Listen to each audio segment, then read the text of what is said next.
Hello మణి గారు. Hello Chinni. Hello guys, happy Saturday, good evening. What's cooking mummy? చిలకడ దుంపలు వేపుతున్నా. ఎస్, చాలా హెల్తీ స్నాక్స్ ఇవాళ. చాలా మంది ఉడకబెట్టుకుంటారు, మనం నెయ్యి వేసి వేపుతున్నాం. ప్లేటింగ్ చేస్తున్న మణి గారు. అర్రే, భలే కలర్ఫుల్గా కనిపిస్తున్నాయి కదా. బుజ్జి ఉడుకుంటాయి అంటావా?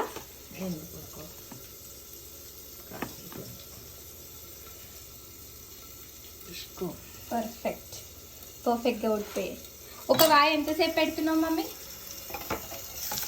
5 minutes అయితే ఉడికిపోతాయి. ఎస్, సో దట్స్ మణిగారి స్టైల్లో చిలకడ దుంపలు గాయస్. మీరు కూడా మీ ఈవినింగ్ స్నాక్స్ ఎంజాయ్ చేయండి, మేము కూడా మా స్నాక్స్ ఎంజాయ్ చేస్తాం. Bye bye.